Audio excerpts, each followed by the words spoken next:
No wiggle, very tight.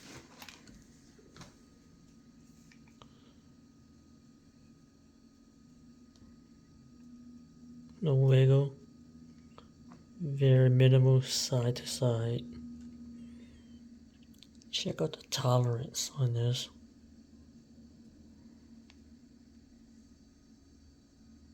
Wow.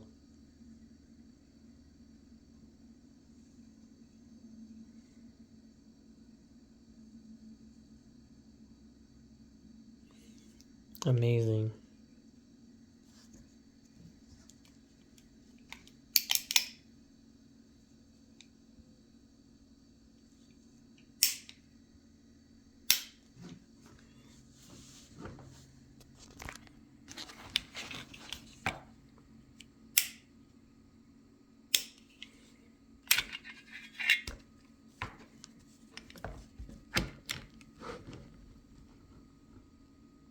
It is unloaded, by the way. Just bought this brand new from Gunbroker. Just got it shipped to me. Don't worry, there's no ammo in here.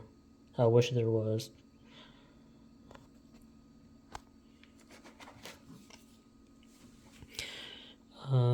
This is the stock magazine, and it looked like they might have,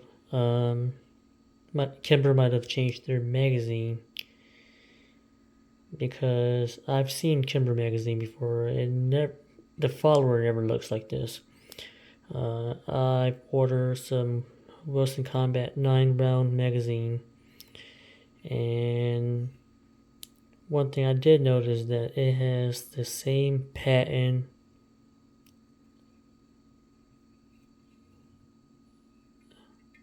on the Kimber magazine as the Wilson, so I believe that despite the tube of the magazine being slightly different than the Wilson Combat, it looks like they're using the same pattern magazine follower. This is anti-tilt. As you can see, I'm pressing on just this part here and it's going straight down. So hopefully these will work just as good as the Wilson Combat magazine that everyone is claiming. Well, I'm gonna test it out when I get the chance and let you guys know.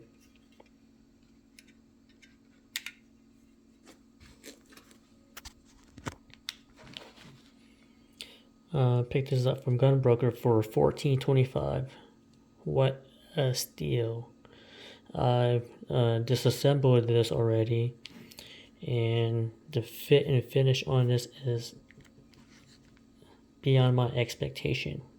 You know, this is my first 1911. I've heard of horror story about Kimber being unreliable, being a hit or miss here and there in terms of quality, but it looks like so far from my initial review that Kimber have hit the nail on the head with this one in terms of redeeming their name in the gun business, not just only in 1911 business, but the gun business. This is metal, by the way.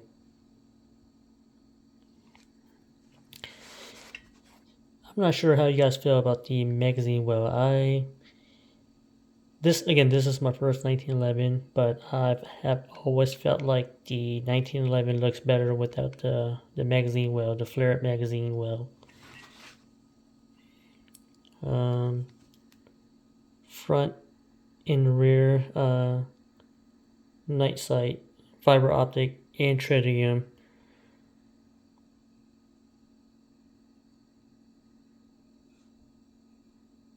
Well, I'm actually speechless. Before I started the video, I had so much to say about this gun, but as of right now, I don't even know what to say. Amazing.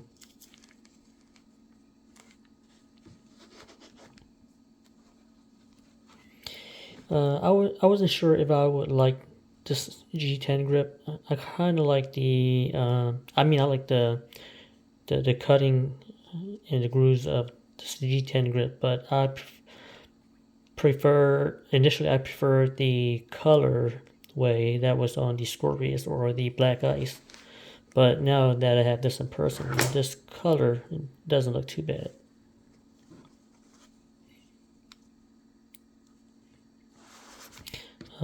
I've also initially wanted a 1911.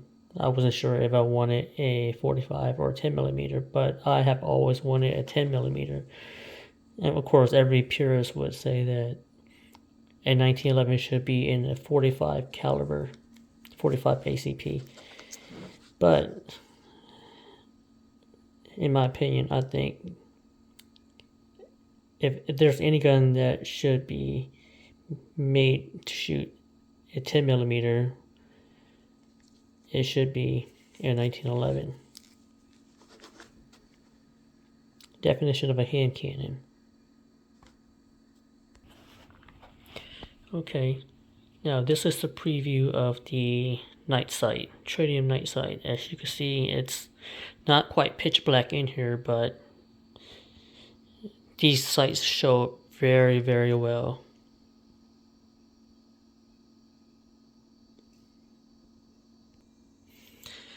So I've turned the lights down in here just a tad bit so you can see the contrast of this gun. Wow.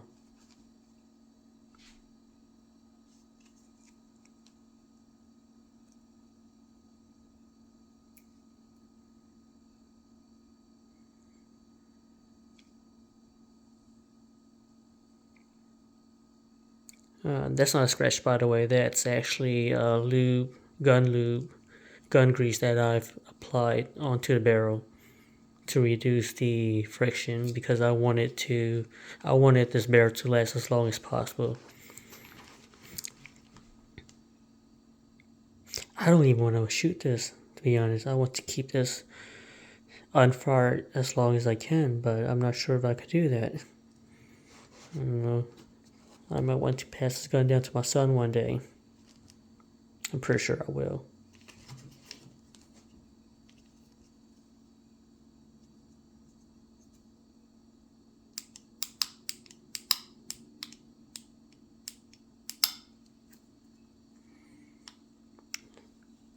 Let's check out the trigger.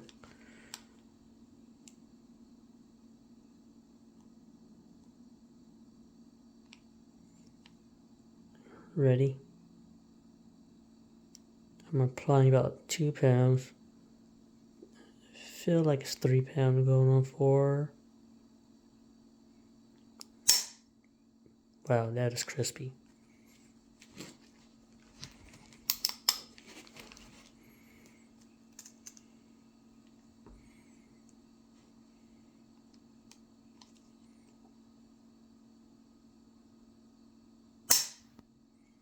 That is crispy. Probably the best trigger I have ever felt. You know, and I've shot a Sig P220 Beretta 92. Let me see. Several other guns, like, you know, just to name a few. But, you know, like, this is my first 1911 that I've actually have in my hand.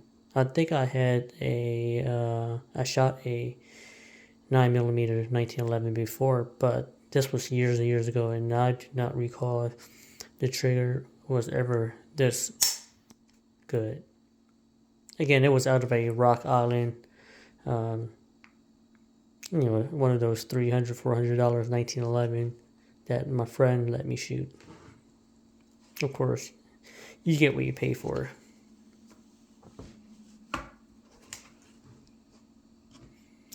Alright, so stay tuned for part 2. I'll let you know whether I like it or not. I'm pretty sure I will, but hopefully we won't have too much issues in terms of feeding and ejection issues.